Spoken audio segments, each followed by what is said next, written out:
হুম, চলে আসছে। আসসালামু আলাইকুম সবাইকে মঠবাড়িয়া সরকারি কলেজের পক্ষ থেকে মঠবাড়িয়া সরকারি কলেজের অনলাইন ক্লাসে শুভেচ্ছা ও স্বাগতম। বরাবরের মতো আমি আজকে আছি মোহাম্মদ শাহিদ আলম, প্রভাষক ইতিহাস, মঠবাড়িয়া সরকারি কলেজ।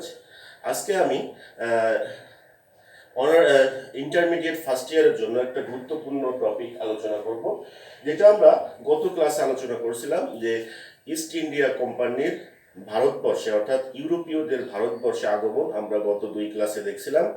আজকে আমরা দেখতে চেষ্টা করব তার পরবর্তীটুকু, যেখানে আমরা শেষ করছিলাম তার পরবর্তীটুকু।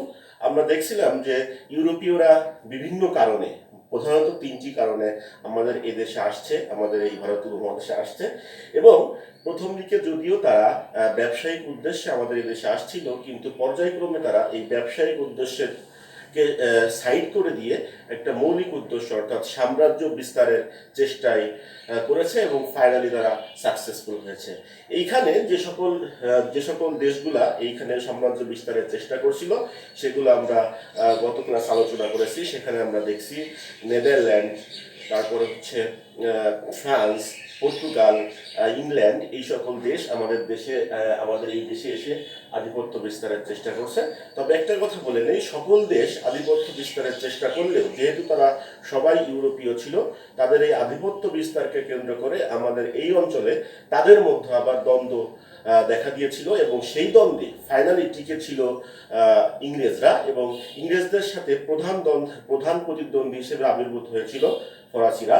এবং আমরা দেখেছি যে 1947 সালে ভারত পাকিস্তান বিভক্তির মধ্য দিয়ে মূলত ব্রিটিশদের শাসন এই অঞ্চল থেকে শেষ হয়ে যায়। তবে ইস্ট ইন্ডিয়া কোম্পানির শাসন 1947 সাল পর্যন্ত ছিল না। 1857 সালে সিপাহী বিদ্রোহ পর্যন্ত আমাদের এই অঞ্চলে ইস্ট ইন্ডিয়া কোম্পানি বীর বিক্রমে তাদের শাসন কার্য পরিচালনা করছে। আজকে আমরা দেখতে চেষ্টা করব যে তারা এই অঞ্চলে যে দীর্ঘদিন ধরে শাসন ব্যবস্থা পরিচালনা করছিল, এই ক্ষেত্রে তাদের ইনিশিয়াল স্টেজটা অর্থাৎ তাদের শুরুটা কেমন ছিল, কি প্রক্রিয়ায় তারা এই অঞ্চলে আধিপত্য বিস্তার করছিল এবং কেন করতে পারছিল সহজেই। আমরা যদি দেখি যে ভারতবর্ষে আধিপত্য বিস্তারে ইস্ট ইন্ডিয়া কোম্পানি অর্থাৎ ইস্ট ইন্ডিয়া কোম্পানি কি প্রক্রিয়া আধিপত্য বিস্তার করেছিল, এর কয়েকটি কারণ যদি আমরা দেখি, প্রথমতই এখানে আমরা দেখব যে উন্নত সমরাস্ত্র। আমরা জানি যে ইংল্যান্ড হচ্ছে অনেক বেশি উন্নত দেশ, এবং ওই সময়টাতে তাদের যেহেতু শিল্প বিপ্লব ঘটছিল, সেই শিল্প বিপ্লবের মাধ্যমে তারা আধুনিক অস্ত্রশস্ত্রের ব্যাপক উন্নতি সাধন করছিল। বিশেষ করে গোলা বারুদ, বন্দুক, এইগুলো তাদের খুব উন্নত ছিল। সেই তুলনায় আমাদের এই অঞ্চলের যে শাসক গোষ্ঠী ছিল অর্থাৎ মোগল শক্তি ছিল, এই মোগল শক্তিদের তেমন আধুনিক অস্ত্রশস্ত্র ছিল না। অধিকাংশ ক্ষেত্রেই এরা দা, বটি, ছুরি, কাঁচি, অস্ত্র, তলোয়ার, এই টাইপের অস্ত্র দিয়ে যুদ্ধ পরিচালনা করত, যার জন্য ওই আধুনিক অস্ত্রের কাছে এসে আমাদের এই গতানুগতিক যে অস্ত্র, এইগুলো টিকে থাকতে পারেনি। তার জন্য আমরা দেখছি যে অনেক যুদ্ধেই ইংরেজদের সৈন্য সংখ্যা অনেক কম হলেও আমরা আমরা অধিক সৈন্য নিয়েও পরাজিত হয়েছি। এটা আমরা দেখছি পলাশির যুদ্ধেও দেখছি যে নবাবের সৈন্য 1,00,000 থাকা সত্ত্বেও আমরা মাত্র 3,000 ইউরোপীয় সৈন্য অর্থাৎ ইংলিশ সৈন্যর কাছে আমরা পরাজিত হয়েছি। এরকম বিভিন্ন যুদ্ধে আমাদের 10,000 থাকলে ওদের 500, তারপরেও আমরা তাদের কাছে পরাজিত হয়েছি। এটাই হচ্ছে সাম্রাজ্য বিস্তারের সবচেয়ে মূল ভূমিকা হিসেবে পালন করছে উন্নত সমরাস্ত্র। দ্বিতীয় হচ্ছে সামরিক সক্ষমতা। আমরা যদি সামরিক সক্ষমতার কথা বলি, তাহলে অবশ্যই আমরা হচ্ছে ইংল্যান্ডের থেকে নিম্ন অবস্থানে আছি। আমরা জানি যে ইংল্যান্ডের যারা অধিবাসী তারা অধিকাংশ ক্ষেত্রেই অনেক বেশি লম্বা হয়ে থাকে, শারীরিকভাবে তারা অনেক বেশি ফিট হয়ে থাকে, তারপর খাবার দাবার, উন্নত চিকিৎসা, সব দিক বিবেচনায় তারা আমাদের থেকে অনেক বেশি শারীরিক সক্ষমতা রাখে। এবং যেহেতু তারা ফিজিক্যালি অনেক বেশি ফিট এবং আধুনিক কায়দায় প্রশিক্ষণ প্রাপ্ত, তাদের সাথে আমরা সহজেই পরাজিত হয়েছে। উত্তরাধিকার দ্বন্দ্ব তৃতীয় আর একটা কারণ ছিল, যে কারণে আমরা ইংলিশদের কাছে বারবার পরাজিত হয়েছি, সেটা হচ্ছে উত্তরাধিকার দ্বন্দ্ব। যেটা আমরা দেখতে পাবো যে আমাদের এই অঞ্চলে যারা শাসক ছিল তারা সবসময় নিজেদের মধ্যেই দ্বন্দ্ব কলহে সবসময় লিপ্ত থাকতো। তারা সবসময় উত্তরাধিকার দ্বন্দ্ব অর্থাৎ একটা ক্ষমতায় বসার জন্য তার পরবর্তী যারা উত্তরাধিকারী থাকতো, তারা সবসময় পরবর্তী শাসক কে হবেন এই বিষয়ে নিজেদের মধ্যে সবসময় মারামারি, দ্বন্দ্ব, কাটাকাটি করতো। যার জন্য নিজেরা দ্বন্দ্ব মারামারিতে অনেক বেশি হতাহত সম্মুখীন হতো এবং তারা ক্রমান্বয়ে দুর্বল হয়ে যেত এবং নিজেদের মধ্যে যেহেতু অন্তর্কলহ বিদ্যমান থাকতো, তাই তারা শত্রুর বিরুদ্ধে সর্বশক্তি দিয়ে যুদ্ধ করতে পারত না। তারপরে আমরা দেখবো যে মেরুদণ্ডহীন উত্তরাধিকার। প্রথম দিকে আমরা যে মোগল সম্রাটদের পরিচয় পাই, বাবর, হুমায়ুন, আকবর, এরা যতটা বেশি প্রভাবশালী ছিল, যতটা বেশি দক্ষ ছিল, কিন্তু ক্রমান্বয়ে তার পরবর্তী যে উত্তরাধিকারীগণ ছিল তারা ওই তুলনায় দক্ষ বা সেই তুলনায় চৌকস ছিল না, যার কারণে তারা ইংল্যান্ডের যে টেকনিক, তাদের সেই টেকনিকের কাছে এরা দুর্বল সেজে গেছে। তাদের টেকনিক এরা ধরতে পারে নাই, অনেক ক্ষেত্রে বুঝতে পারে নাই, যার জন্য সহজেই এইখানে পরাজিত হয়ে গেছে। তাছাড়াও আরো কারণ ছিল, সেটা হচ্ছে ব্রিটিশ রানী যিনি ছিলেন, ব্রিটিশ রানী, তিনি এই ইস্ট ইন্ডিয়া কোম্পানিকে সরাসরিভাবে বিভিন্নভাবে সহায়তা প্রদান করছেন। তার মধ্যে আমরা একটা কারণ যদি দেখি, যে 1661 সালে ব্রিটিশ রানী ইস্ট ইন্ডিয়া কোম্পানিকে আমাদের এই ভারতীয় অঞ্চলে যুদ্ধ ও শান্তি স্থাপনের ক্ষমতা দেয়, যেটা হচ্ছে একটা গুরুত্বপূর্ণ কারণ। যে ইস্ট ইন্ডিয়া কোম্পানি তারা মূলত একটা ব্যবসায়িক প্রতিষ্ঠান। তারা যেহেতু আমাদের এই অঞ্চলে ব্যবসা করতে আসছিল, তাহলে তাদের মূল ফোকাস হওয়ার দরকার ছিল ব্যবসা। কিন্তু তারা এই অঞ্চলের যুদ্ধ শান্তি নিয়ে মাথা ঘামানোর যে অধিকার, সেই অধিকারটা স্বয়ং ইংল্যান্ডের রানী সেটা এদেরকে দিয়ে দেয়, যার জন্য এরা অনেক বেশি প্রভাব খাটাতে চেষ্টা করে এই অঞ্চলে এবং প্রভাব খাটাতে সক্ষম হয়।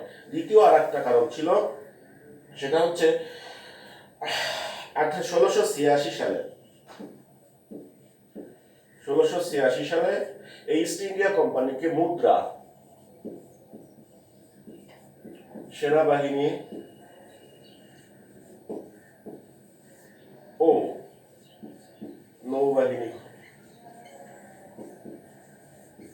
নৌবাহিনী গঠনের ক্ষমতা দেওয়া হয়। এই যে 1686 সালে রানীর পক্ষ থেকে ইস্ট ইন্ডিয়া কোম্পানিকে নিজস্ব মুদ্রা প্রচলনের ক্ষমতা দেওয়া হয়, সেনাবাহিনী গঠনের ক্ষমতা দেওয়া হয় এবং নৌবাহিনী গঠনের ক্ষমতা দেওয়া হয়। আমরা জানি আমাদের এই অঞ্চলটা অধিকাংশ ক্ষেত্রেই নদী নালা দিয়ে পরিপূর্ণ এবং এই অঞ্চলে যুদ্ধ করার জন্য এই নৌবাহিনী একটা বড় ফ্যাক্টর। এবং যেহেতু ইস্ট ইন্ডিয়া কোম্পানিকে এই নৌবাহিনী গঠনের অধিকার দেওয়া হয়েছিল, তাই তারা সহজেই আমাদের বিভিন্ন শক্তির উপরে তারা প্রভাব খাটাতে সক্ষম হয়েছিল। আর সেনাবাহিনীর কথা যদি বলি, সেনাবাহিনী যখন গঠন করা হয়েছিল, তারা ছিল উন্নত প্রশিক্ষণ প্রাপ্ত এবং তারা ছিল ওয়েল ড্রেসড, ওয়েল ফার্নিশড।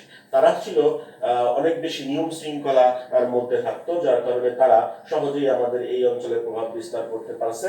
এবং ফাইনালি নিজস্ব মুদ্রা দিয়ে যখন তারা তাদের ব্যবসা বাণিজ্য পরিচালনা শুরু করে এবং আমাদের এই অঞ্চলে নিজস্ব মুদ্রা প্রচলন করে, তখন এই মুদ্রার প্রভাবে আমাদের যে মুদ্রা ছিল সেটা অনেক বেশি ক্ষতিগ্রস্ত হয় এবং ধীরে ধীরে এই ইংল্যান্ডের মুদ্রার সম্মান বা মর্যাদা বৃদ্ধি পেতে থাকে। এবং আমরা দেখবো যে আধিপত্য বিস্তার করতে চাইলো এবং আধিপত্য কিভাবে বিস্তার করলো। প্রথমেই যেটা হবে সেটা হচ্ছে বাণিজ্য কুঠি।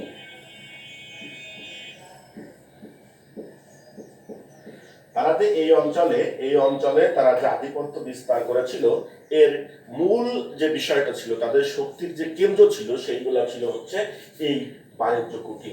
যদিও বলা হচ্ছে বাণিজ্য কুঠি, অর্থাৎ বাণিজ্য করার জন্য যে কুঠি মানে ছোট ঘর, এই বাণিজ্য করার জন্য কুঠি বলা হলেও এই বাণিজ্য কুঠি শুধুমাত্র বাণিজ্যের মধ্যে সীমাবদ্ধ ছিল না, এটা ধীরে ধীরে একটা দুর্গ বা তাদের প্রতিরক্ষা ব্যবস্থায় পরিণত হয়েছিল।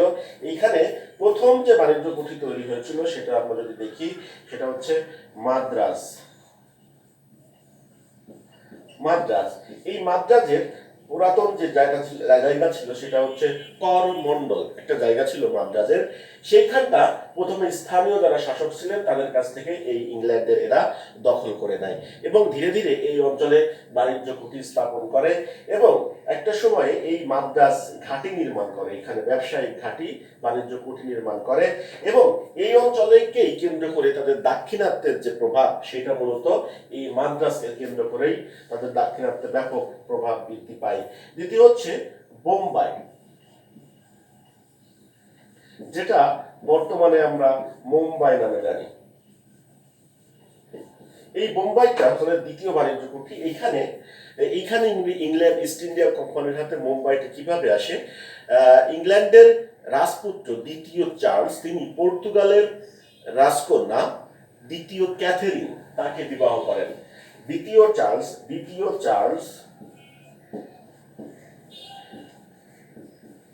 বিবাহ করেন ক্যাথেরিনকে।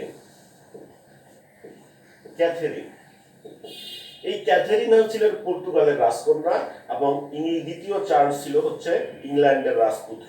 এই ইংল্যান্ডের রাজপুত্র যখন পর্তুগালের রাজকন্যাকে বিবাহ করেছিল, যৌতুক হিসেবে এই বোম্বাইকে এই দ্বিতীয় চার্লসের কাছে দিয়ে দেওয়া হয়। অর্থাৎ দ্বিতীয় চার্লসকে যৌতুক হিসেবে এই বোম্বাইয়ের যে কর্তৃত্ব সেটা দিয়ে দেওয়া হয় এবং পরবর্তীতে এই দ্বিতীয় চার্লস তিনি হচ্ছেন এই বোম্বাইকে ইস্ট ইন্ডিয়া কোম্পানির কাছে সেল করে দেয়, যার কারণে এই বোম্বাইয়ের উপরেও ইস্ট ইন্ডিয়া কোম্পানির একক আধিপত্য প্রতিষ্ঠিত হয় এবং ধীরে ধীরে এটা ইংরেজদের একটা বাণিজ্য কুঠি এবং ব্যাপকভাবে একটা আধিপত্যকামী স্থান হিসেবে বিবেচিত হয়। এখানে আর একটা বিষয় এখানে আবির্ভূত হয়েছে যে এই অঞ্চলে ইংরেজদের আধিপত্য বিস্তারের পূর্বে মূলত এই অঞ্চলের আধিপত্য ছিল পর্তুগিজ এবং স্প্যানিশদের, কিন্তু সপ্তদশ শতকের শুরু থেকেই আমরা দেখি যে এই অঞ্চলে পর্তুগিজ এবং স্প্যানিশদের পরিবর্তে ইংলিশদের আধিপত্য ধীরে ধীরে বৃদ্ধি পেতে থাকে। তবে এই প্রক্রিয়াটা সহজ ছিল না। এজন্য আমাদের এই অঞ্চলে পর্তুগিজদের যে ব্যাপক দৌরাত্ম্য ছিল, যার এই পর্তুগিজদের ব্যাপক দৌরাত্ম্যে আমাদের এই অঞ্চলের যারা শাসক ছিল তারা মোটামুটি বিরক্ত ছিল পর্তুগিজদের উপরে। তারা ছিল মূলত ফ্রিঙ্গি জাতি অর্থাৎ দস্যু জাতি। তারা কারণে অকারণে আমাদের যারা শাসক ছিলেন তাদের সাথে দ্বন্দ্বে লিপ্ত হতো। এই জন্য এই পর্তুগিজদের দমন করার জন্য আমাদের এইখানের যে মোগল সম্রাটরা ছিল তারা মূলত এই ইংরেজদের সাহায্য চেয়েছিল, যাতে ইংরেজদের সাহায্য নিয়ে সহজেই পর্তুগিজদেরকে দমন করা যায়। এবং তারই ভিত্তি হিসেবে 1623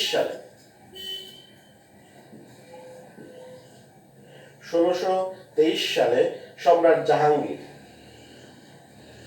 তিনি ইংরেজদেরকে বিনা শুল্কে এই আমাদের এই অঞ্চলে বাণিজ্য করার যে ক্ষমতা দেন, যার ফলে অতি দ্রুতই ইংরেজদের যে ব্যবসা বাণিজ্য সেটা ব্যাপকভাবে বৃদ্ধি পায় এবং তারা ক্রমান্বয়ে হুগলি, ঢাকা, তারা ক্রমান্বয়ে কোথায় কোথায় বাণিজ্য কুঠি স্থাপন করে? হুগলি, ঢাকা, তারপরে হচ্ছে রাজমহল, মালদহ প্রভৃতি স্থানে তারা সহজেই বাণিজ্য কুঠি স্থাপন করতে সক্ষম হয়। কিন্তু 1686 সাল থেকেই তারা আমাদের এই অঞ্চলের যারা শাসক ছিলেন তাদের সাথে এই ইংরেজদের একটা ব্যাপক দ্বন্দ্ব তৈরি হয়। কারণ কি? তারা বিভিন্ন কারণে আমাদের এই অঞ্চলের যারা শাসক ছিল তাদের উপর প্রভাব বিস্তার করতে শুরু করে এবং 1690 সালে মাত্র 1200 টাকার বিনিময়ে জব চার্নক নামে এক ব্যক্তি তিনি কলকাতা, গোবিন্দপুর এবং সুতানুটি 3টা গ্রাম কিনে নেন। মাত্র 1200 টাকার বিনিময়ে 3টা গ্রাম কিনে নেন। একটা হচ্ছে কলকাতা, গোবিন্দপুর,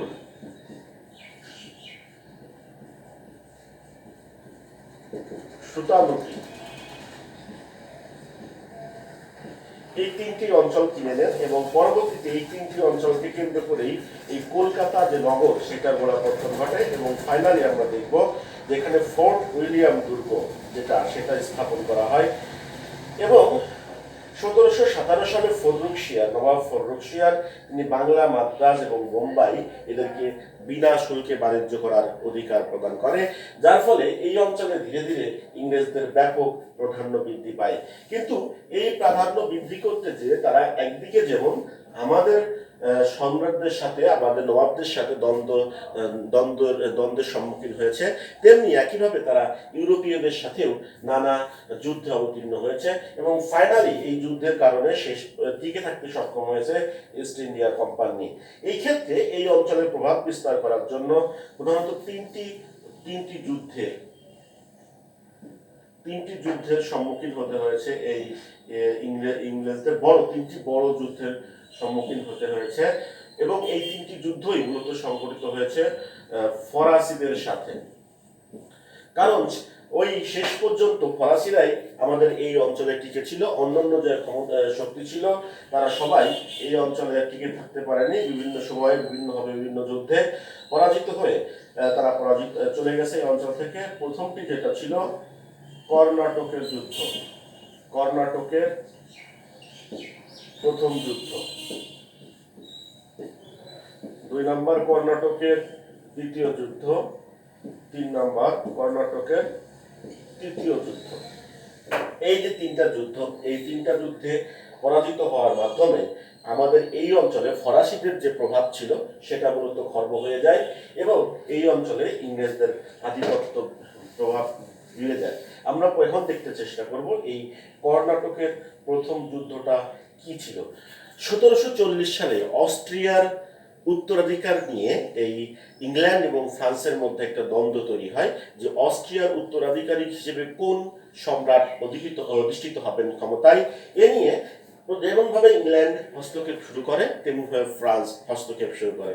এই ফ্রান্স এবং হস্তক্ষেপের শুরু যদিও ইউরোপে হয়েছে, কিন্তু তার একটা প্রভাব আমাদের এই অঞ্চলে পড়েছে ইংল্যান্ড এবং ফ্রান্সের মধ্যে। যদিও ফ্রান্স চেয়েছিল যে সকল বিশেষ করে ইংরেজদের সাথে একটা শান্তিপূর্ণ সহাবস্থান ঘটাতে, কিন্তু ইংল্যান্ড কখনোই চায়নি যে তারা ছাড়া এই অঞ্চলে অন্য কোনো প্রতিদ্বন্দ্বী থাকুক। এই জন্য তারা যে কোনোভাবে ফ্রান্সদের পরাজিত করার চেষ্টা করেছিল এবং এর জন্য তারা পরপর কয়েকটা অঞ্চল, ফরাসিদের দুর্গ দখল করে নেয়। যার কারণে এই ডুপ্লে, যিনি ছিলেন তৎকালীন ফরাসি সেনাপতি, তিনি মূলত এই তৎকালীন যিনি কর্ণাটকের নবাব ছিলেন আনোয়ার, তার কাছে দাবি জানান যে ইংরেজরা যেন কোনোভাবেই এই ফরাসিদের উপরে আক্রমণ না করে এবং যদি ফরাসিরা মাদ্রাজ যে দুর্গ আছে সেই দুর্গ দখল করতে পারে তাহলে সেই দুর্গ এই কর্ণাটকের নবাব আনোয়ারকে দিয়ে দেওয়া হবে। এই চুক্তিতে তারা ইংরেজদের সাথে যুদ্ধ অবতীর্ণ হয় এবং এই সময় ডুপ্লে যাতে ইংরেজদের সাথে পরাজিত না হয় তার জন্য মরিশাসে তাদের একটা সেনাবাহিনী ছিল, তার নেতৃত্বে ছিল লা বুরদান এবং তাকে এই ভারতীয় অঞ্চলে ডেকে পাঠানো হয়।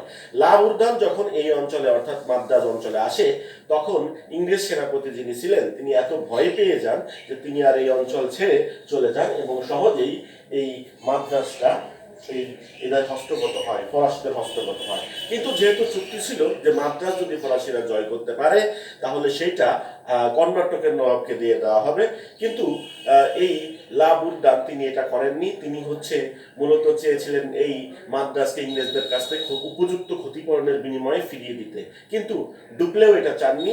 যার জন্য ডুপ্লে চেয়েছিল মাদ্রাজকে নিজের তত্ত্বাবধানে রাখতে, যার কারণে লা বুরদান ফিরে চলে যান এবং নবাবের সাথে এই ফরাসিদের একটা দ্বন্দ্ব হয়। তারপরে দ্বিতীয় যে যুদ্ধ সেটা কর্ণাটকের দ্বিতীয় যুদ্ধ। এখানে কর্ণাটকের দ্বিতীয় যুদ্ধ, হায়দ্রাবাদ এবং কর্ণাটকের উত্তরাধিকার নিয়ে এই কর্ণাটকের দ্বিতীয় যুদ্ধটা সংঘটিত হয়। এখানে হায়দ্রাবাদের নবাব এবং কর্ণাটকের নবাব মৃত্যুবরণ করার পর তার উত্তরাধিকারী কে হবে এই নিয়ে যখন দ্বন্দ্ব শুরু হয় তখন ইংরেজ এবং ফ্রান্স দুটা দেশই তখন এদের উপরে দুই পক্ষ নিয়ে প্রভাব বিস্তার করতে শুরু করে এবং ফরাসিরা মুজফফর আহমদ এবং চা অর্থাৎ দুইজনের পক্ষ নেয়, যিনি ছিলেন হায়দ্রাবাদের নিজামের জামাতা এবং কর্ণাটকের নিজামের জামাতা। এদের সাথে যখন দ্বন্দ্ব শুরু হয় অর্থাৎ এদের পক্ষে ছিলেন ফরাসি সেনাপতি এবং অপোজিট পক্ষে ছিলেন ইংরেজ সেনাপতিরা, এদের পক্ষে যখন যুদ্ধ শুরু হয় এবং যুদ্ধে মুজফফর আহমেদ নিহত হন, কিন্তু এই ফরাসি সেনাপতি ডুপ্লে যিনি সহজেই অবস্থার নিয়ন্ত্রণ করতে পারছিলেন সেটা এই কর্ণাটকের হায়দ্রাবাদের রাজার তৃতীয় পুত্র সালবত জংকে এই ক্ষমতায় বসিয়ে তিনি এইখানে যে অবস্থা সেটা নিয়ন্ত্রণ করতে সক্ষম হয়েছিলেন। এবং আমরা যদি দেখি যে কর্ণাটকের তৃতীয় যুদ্ধ সেটা 1756 সালে